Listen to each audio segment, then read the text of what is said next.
روزای اول جوجه هاست. میخوام سایزشون رو بدونین، ببینین چقدر کوچولوان. بعد من هر هفته براتون ویدیوی رشد اینا رو میذارم. ببین چه حالی میکنم. این تو رو خدا چقدر خوشگله. نگاه کنین، خیلی نازن، خیلی نازن. کیف میکنن اینا کیف میکنن، منم کیف میکنم. فقط ببینین قیافشونو، کوچولیشونو ببینین. اینا هر هفته براتون ویدیو میذارم که در جریان قد کشیدنشون باشین. اینم از باغ که بازم هر هفته یه ویدیو براتون میذارم.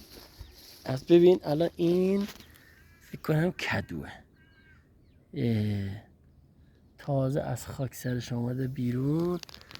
بعد اینا همشون اینا خیار، مثلا اینا خیاره کاشتن هنوز نیومده بیرون. درخت فندق، درخت های گیلاس و آلبالو، گردو هنوز برگ در نیاورده. رقم کاناداست، یعنی تیپ 2 کاناداییه. بعد اینم گردوی که هنوز بار نداده بهمون. و اینم یه درختیه که واقعا خودم نمیدونم چیه. یه چیزی حالا احتمالاً یا هلوه یا بادومه. برگاش خیلی خوشگله، یه رنگ خاص داره. بعد من هر هفته براتون ویدیو میگیرم که شما ببینین. بعد اینم اولین شکوفه های انارمون. ببین انار میخواد شکوفه باز کنه. نمیدونم گل انار رو تا حالا از نزدیک دیدین یا نه. اینم که گلابیه. فکر کنم این گلابیمون گلابی پاییزه است، یعنی پاییزا میرسه.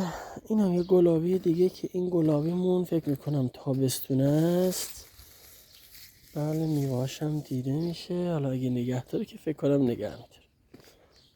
گیلاس البته 5-6 رقم گیلاس داریم. گیلاس همون انشالله از میگم دیگه هر هفته براتون ویدیو میذارم، شما قد کشیدنشون رو ببینین. اینم که انجیر از همین الله. ببینین انجیر رو. و بله اینم که شاهتوت عالی. اینم توت سفیده، یه توت سفید محشر.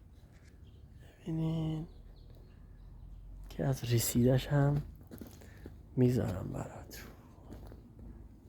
بله و درخت پسته. درخت پسته همون البته هنوز بار نمیدن. فکر کنم از سال بعد اینم شروع به باردهی کنن. اینم که بادومه. ببینیم نامردا خوردن بادوما رو. اینم که بادومه. ببینیم بی ادبا چطور بادوما رو خوردن. ببینین ای بی ادبا. هم نمای کلی باغه کوچولو. باغچه هست دیگه، باغچه. اینم که جوجه ها. اینم یه انار دیگه است. اینم یه رقم دیگه است. فکر کنم یه رقم ژله اولین سالشه. بریم پیش جوجه ها. اینم از جوجه ها. بازم جوجه ها سایزشون رو نگاه کنین. ببین چقدر خوشگله. این یه دونه خیلی خوشگله. این یه دونه پرسفید.